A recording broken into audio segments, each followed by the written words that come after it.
Amigos, mais uma vez reunidos em nome de Deus, em nome de Jesus, agradecidos pelas dádivas recebidas, por tudo que nos favorece o aprendizado e o exercício do amor. Hoje compartilho com vocês a mensagem Isso é Contigo, pelo Espírito Emmanuel.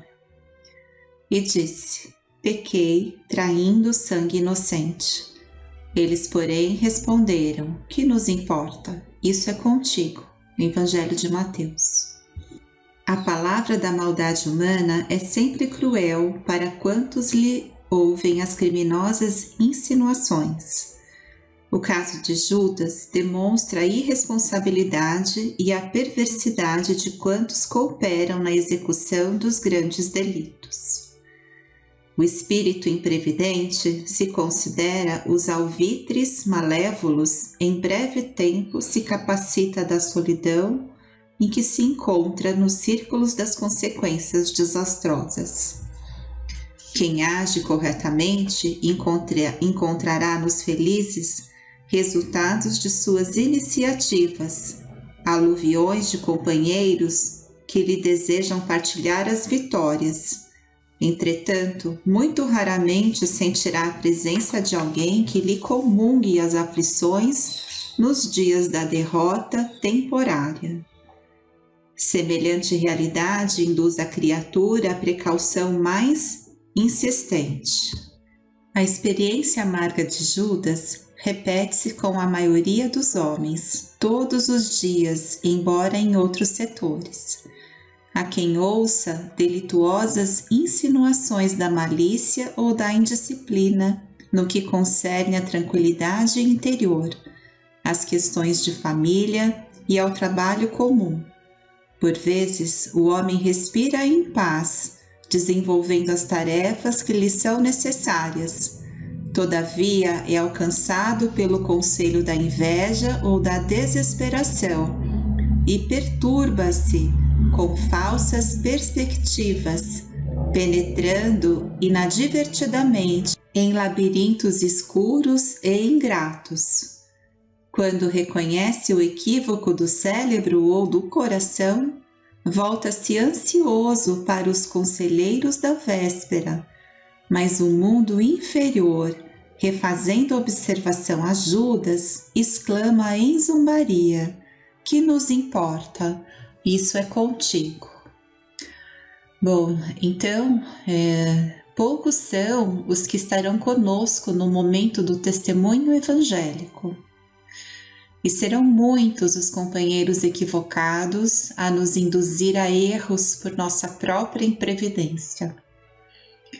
Quando reconhecermos o equívoco do cérebro ou do coração, arrependidos ouviremos: que nos importa? Isso é contigo. E em nossa existência, muito dependerá das escolhas que fizermos, lembrando que o plantio é opcional e a colheita obrigatória. Oremos e vigiemos para vencermos a nós mesmos, fortalecidos para não nos deixar levar pelas evidências equivocadas e transitórias. Que Jesus nos ajude. Bom, continuemos com o livro Os Mensageiros, né? No capítulo anterior, intitulado Culto Doméstico, André relata o culto do Evangelho no lar, na casa de Dona Isabel. Todos os trabalhadores invisíveis sentam-se respeitosos. Isadoro e alguns companheiros mais íntimos do casal permaneceram ao lado dela, sendo quase todos vistos e ouvidos por Dona Isabel. Então ela abre o Novo Testamento como se estivesse procedendo ao acaso, mas em verdade André via que Isidoro, do plano espiritual, intervinha na operação, ajudando a focalizar o assunto da noite. Vimos também irmão Fábio Aleto explanando sobre o reino dos céus é semelhante ao grão de mostarda que o homem tomou e semeou no seu campo. Isso por intermédio de Dona Isabel, quando ela fazia a explanação, né, das leituras. No capítulo de hoje, Mãe e Filhos, Dona Isabel conversa um pouco com os filhos e André colhe informações interessantes. A interpretação de Fábio estava cheia de maravilhas espirituais que transcendiam a capacidade receptiva de Dona Isabel. Então vejam, mesmo a condição espiritual dela, né, de trabalhadora ali da colônia Nosso Lar, ela não conseguiu captar tudo aquilo, toda aquela essência do que foi dito, que foi por intermédio dela, do espírito Fábio. Então, a viúva parecia deter tão somente uma parte. Desse modo, as crianças recebiam a lição de acordo com as possibilidades mediúnicas da palavra materna, enquanto que a nós, né, outros, se propiciava um ensinamento com maravilhoso conteúdo de beleza. Então aqui temos que cada qual receberá a luz espiritual conforme a própria capacidade. Isidoro se acomodava junto da esposa, no impulso afetivo do pai que se aproxima solícito para a conversação carinhosa com os filhos bem-amados. Nesse instante, a pequena Marieta perguntou à mãezinha em tom comovedor: Mamãe, se Jesus é tão bom, por que estamos comendo só uma vez por dia? E aqui é a Dona Isabel, né, para a filha. Não devemos, filhinha, subordinar todos os pensamentos às necessidades do estômago. Há quanto tempo estamos tomando nossa refeição diária e gozando de boa saúde? Quanto benefício estaremos colhendo com essa frugalidade de alimentação?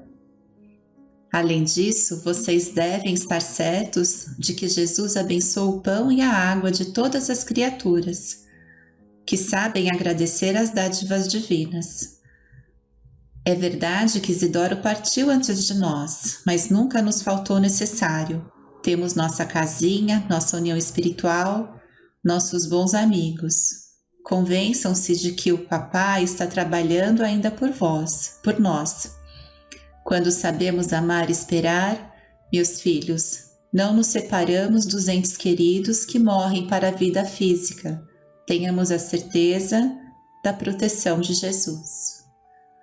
Quando a senhora fala, mamãe, eu sinto que tudo é verdade. Como devemos ser agradecidos aos céus. Então aqui nós acabamos de ouvir dois espíritos, né, mãe e filha, em condição espiritual afinada com a colônia Nosso Lar, né, como já havíamos dito no capítulo anterior.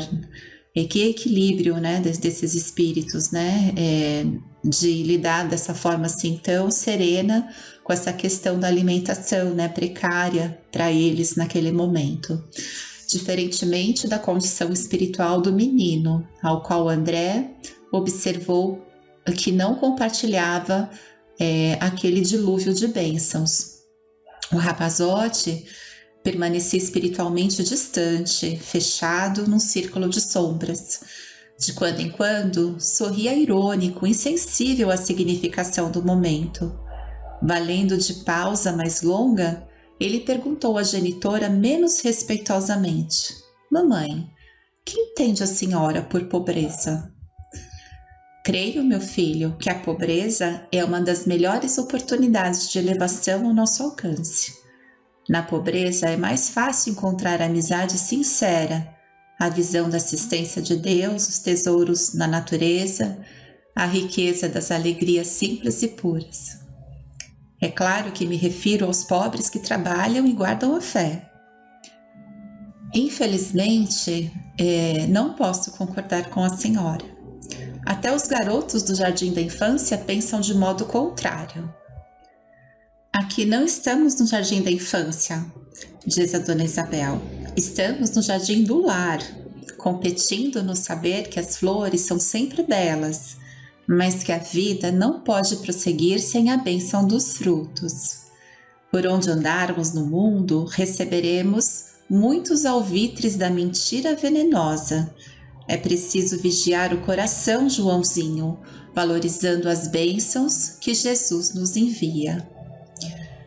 O rapazinho, entretanto, demonstrava enorme rebeldia íntima, e pergunta à senhora se ela não considera alugar o salão para terem mais dinheiro, o que é negado por Dona Isabel, dizendo que o salão será consagrado às atividades evangélicas da família.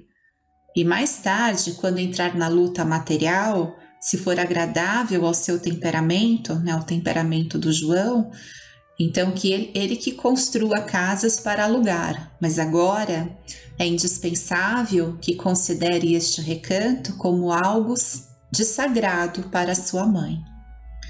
Aí ele continua, né, não satisfeito. E se eu insistir? E ela responde: se você insistir, será punido. Se muito ama vocês, precisarei incliná-los ao caminho reto. O pequeno quis retrucar, mas a luz emitida pelo tórax de Dona Isabel, ao que me pareceu, aqui a leitura de André, confundiu-lhe o espírito rebelde e calou a contragosto, amuado e enraivecido. Então aqui, né, Dona Isabel tinha claro o compromisso com a educação daqueles espíritos que compartilhavam com ela o ambiente familiar. Importante ensinamento, não nos deixarmos levar pelas contrariedades, né, nos conectarmos com o propósito superior e colocarmos-nos a serviço de ação a favor do bem maior, né? Despertar os corações para Jesus, né? Esse é o serviço de ação, promover esse despertar dos corações para Jesus, né? Então, lembrando que o jugo é leve e o fardo suave, porque impõe como dever o amor e a caridade. E aí o desafio, né? Porque no nosso caso, também estamos aprendendo a humanizar-nos, né? Então, é difícil nesse sentido, né? É um desafio, mas a gente precisa se orientar a partir dessa linha de pensamento, né? Desse modelo tão grandioso que é o nosso irmão maior, né? Que é Jesus. Então, André admirou profundamente aquela mulher que se dirigiu à filha mais velha como amiga, às filhinhas mais novas como mãe e ao filho orgulhoso como instrutora sensata e ponderada. Então, Aniceto, em tom significativo, ele diz, né, que o Evangelho dá equilíbrio ao coração. E fixando o relógio, Dona Isabel dirigiu-se à primogênita pedindo que a orasse, agradecendo ao Senhor, né? Então, a questão da disciplina do horário também aqui é colocado, né? É importante a gente se ater a isso também, né? E aqui termina o capítulo com grandes ensinamentos. Os questionamentos dos filhos e o modo como Dona Isabel conduziu a temática é de grande valia para todos nós, não é? Então, cada qual receberá a luz espiritual conforme a própria capacidade. Sempre agradecidos, né, todos nós, pelas dádivas recebidas. Reflitamos, né? Como sempre, reflitamos. São muitas as bênçãos. É isso. Que Jesus nos abençoe. Fiquem em paz e até o nosso próximo encontro.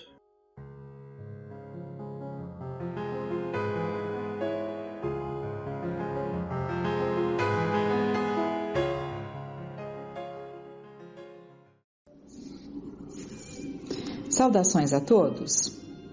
Mergulhando então mais intensamente em passagens que nos trazem as experiências de Jesus, não só nos seus evangelhos, através dos discípulos, mas também em textos que essa doutrina nos proporciona, através dessas vozes que nos falam, começando hoje, por exemplo, com um dos textos do livro Até o Fim dos Tempos, em que Amélia Rodrigues, através da mediunidade do Divaldo Franco, nos traz páginas que são verdadeiras pérolas, que nos retratam, que nos esmiuçam situações vividas por Jesus junto dos seus discípulos, junto de todos aqueles que o buscavam e que não estão exatamente narradas, comentadas nos evangelhos dos 4 discípulos.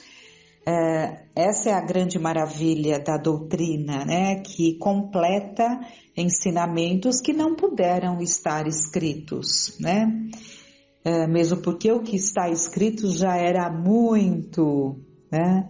Mas, aliás, é muito, mas lembrando até uma das últimas colocações de Jesus, quando ele encerra ali o seu evangelho, João, aliás, quando João encerra ali os seus ensinos sobre Jesus, no evangelho segundo João, o evangelista, ele fala que se fosse escrever tudo o que Jesus teria dito, tudo o que ele teria vivenciado, não caberia na terra.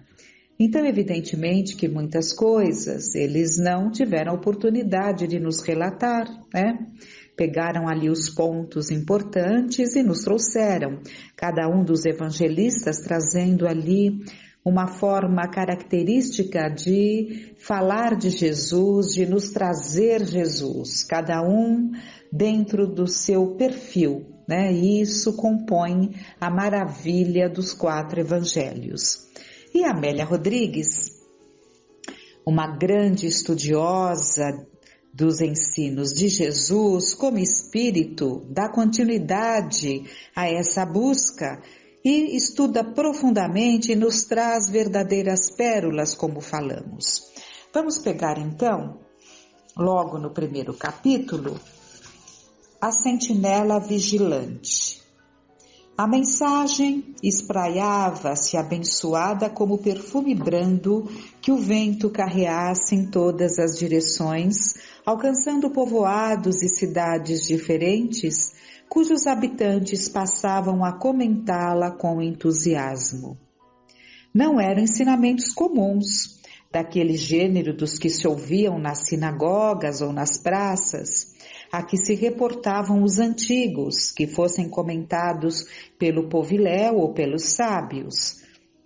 Neles havia algo incomum, que dulcificava como se possuíssem um elixir maravilhoso, muito aguardado e pouco sorvido. Tratava-se da revolução que o amor deveria operar nas almas. Todos quantos se referiam a Deus até então, apresentavam-no temível e cruel, cuja vingança não tem limites, alcançando sempre aqueles que o desafiavam ou o desagradavam. Mesmo em relação ao seu povo, a sua era uma postura de dureza, com exigências severas de obediência e de submissão. Então, Amélia está nos relatando que até então todos que falavam de Deus traziam Deus com esse lado de vingança, né? Esse lado desafiador. E até para o povo judeu também era assim que chegava para eles, um Deus duro, com exigências severas, né? Exigindo obediência, submissão. Mas a Amélia Rodrigues continua. Jesus, no entanto, ensinava que ele era um pai bom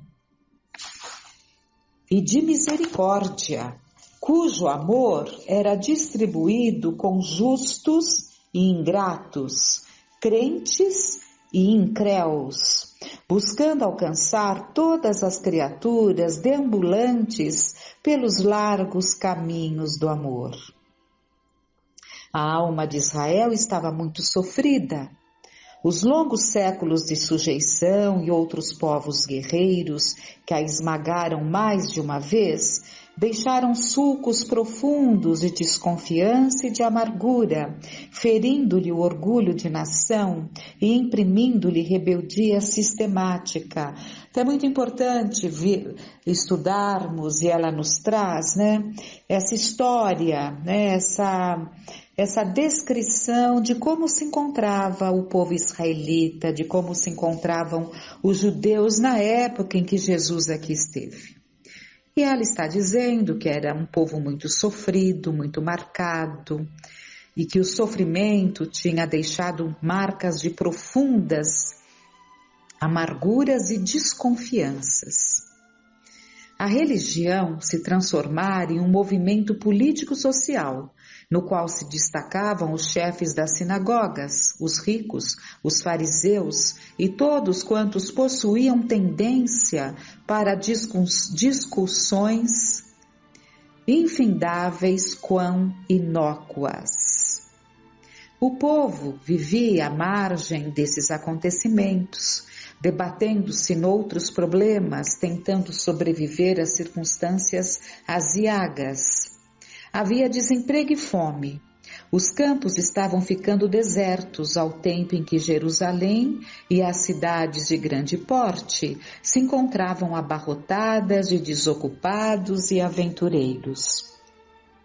Nesse clima social, a intriga fomentava tragédias, a insegurança fazia-se ameaçadora e o medo crescia assustadoramente, intimidando os mais simples. A fé modorrenta continuava no comércio ilegal de aves e animais para serem abatidos em ofertórios absurdos para a liberação dos pecados, enquanto outras exigências descabidas amarfanhavam a convicção dos indivíduos que se lhes submetiam por temor, sem significativa vinculação com o Senhor. Então muitos, e o judeu ia realmente ao templo, né? Era um hábito, iam ao templo professar a sua fé, né? E havia o comércio ilegal das aves, então havia aqueles que se aproveitavam, e eram os mesmos ali que compunham todos esses senhores da igreja, do templo, né? Eram eles mesmos que comerciavam as aves e os animais e vendiam por preços absurdos, e o povo então, acreditando que tinha que sacrificar um animal para conseguir um perdão, se propunha ali aqueles gastos exorbitantes. Então eles se aproveitavam dessa ingenuidade, né? Dessa fé modorrenta. A diferença das classes sociais estigmatizava os pobres e os sofredores. Então eram os próprios sacerdotes, né?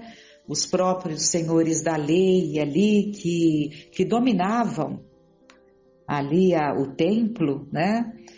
Com as suas preleções, eram eles mesmos que detinham esse comércio ilegal, aproveitando-se ali dessa crença que eles infundiam nos povos, especialmente no povo judeu. A diferença das classes sociais estigmatizava os pobres e sofredores, expulsando do convívio das cidades os enfermos de toda ordem, alguns dos quais considerados condenados por Deus, que tinham seus nomes retirados do rol dos vivos.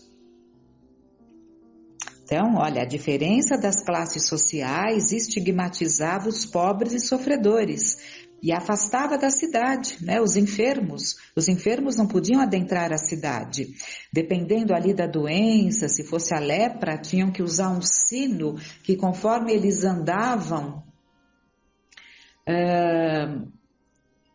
o sino batia, alertando a todos para que deles não se aproximassem, e eles tinham que ficar ali na periferia dos centros urbanos. Então eles eram retirados vivos do rol dos vivos, né? Periodicamente, nesse caldo de cultura mesclado com as superstições dos povos vizinhos, surgiam profetas e messias aventureiros que não possuíam as mínimas credenciais para conduzir as massas, antes explorando-as com impiedade. É nesse contubérnio social que aparece Jesus, cuja voz à margem do lago de Genezaré ecoa por todas as terras até alcançar a capital do país, soberba e extravagante. Ele ainda não se houvera anunciado com o esperado, mas todos quantos o escutavam não tinham dúvidas em identificá-lo como tal.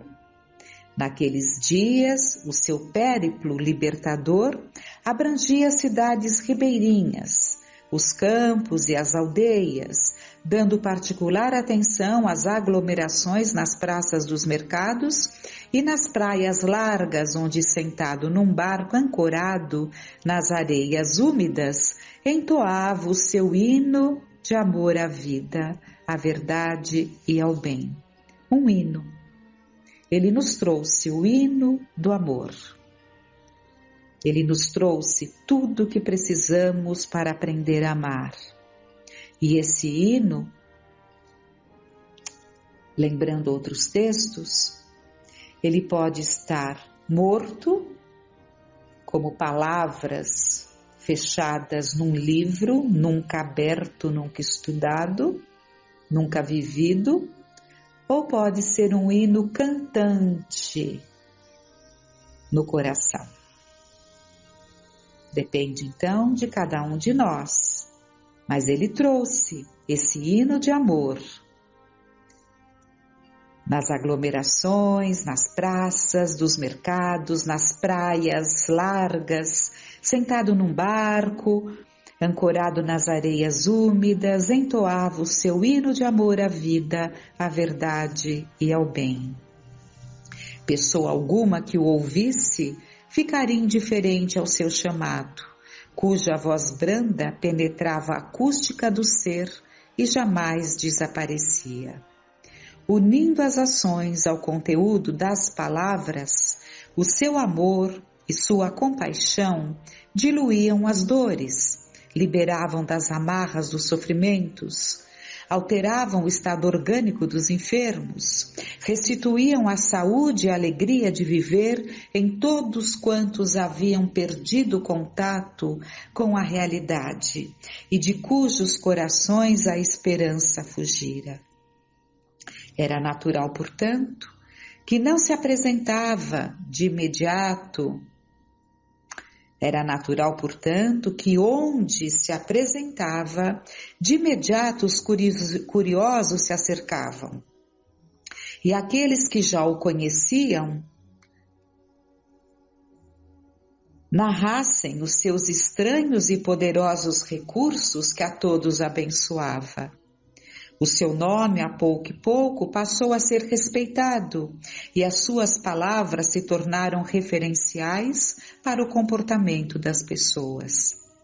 Inevitavelmente, a inveja começou a seguir-lhe os passos e a intriga bem urdida passou a tecer a rede maligna dos seus interesses a fim de colhê-lo em alguma das suas malhas criminosas, para então denunciá-lo às autoridades que também o respeitavam.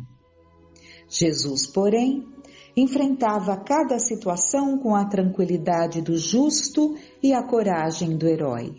Nada o detinha no ministério que traçara e levava adiante. Os homens não abdicam facilmente dos seus hábitos doentios e perversos, da sua sistemática desconfiança, nem da libertinagem que se permitem, encontrando sempre mecanismos de justificação para essa conduta e reagindo quanto possível a todo movimento que vise alterar-lhes a forma de pensar e de viver. Quando convém, aceitam as diretrizes que lhes chegam, mas passam a guardar soluções para os seus problemas, sempre que convenientes e lucrativas. Permanecem interessados enquanto os resultados lhes são vantajosos, logo rebelando-se ante qualquer desafio ou proposta de sacrifício pessoal. Assim, transferem para aqueles que se lhes tornam líderes o que lhe diz respeito, esperando as respostas agradáveis e desejando desfrutar os espaços mais amplos no banquete das situações de relevo. Então nós vemos aqui essa referência de Amélia Rodrigues àquilo que nós buscamos, né? Quando convém, aceitamos as diretrizes porque nos interessam, né? Não queremos dar a nossa cota de sacrifício. Terceirizamos, como se fala hoje, para aqueles que seriam os líderes, então no caso o sacerdote, o pastor, enfim, terceirizamos para os líderes religiosos aquilo que nos compete e queremos ouvir aquilo que queremos ouvir. Então, quando nos é dito, ou quando se é dito, né, em muitas crenças, que dando tal coisa, dando X, receberemos em dobro, em cêntuplo e assim vai, e acredita-se nisso, é porque cada um bate na porta que deseja, né? Cada um bate na porta que deseja e vai buscar ouvir aquilo que lhe agrada. Então, se ainda agrada ouvir que as promessas de um céu fácil, que basta comprá-lo, basta algumas ações aqui enquanto estamos aqui para que esse céu se abra num paraíso para nós, nos afastando de regiões dolorosas, infernais, purgatoriais ou umbralinas. Enfim, se queremos acreditar desta forma, encontraremos portas que se abrem, porque bateremos nelas, mas a responsabilidade é também de quem busca. Desse modo, continua Amélia, quando parecem aderir às ideias novas, estão transferindo-se de uma posição para outra que se lhes apresenta mais lucrativa. Então ela está colocando aqui sempre esse lado nosso do interesse pessoal, que é muito forte, ninguém pode negar. E é contra esse interesse pessoal que nós temos que nos forçar, né? Como uma determinação firme.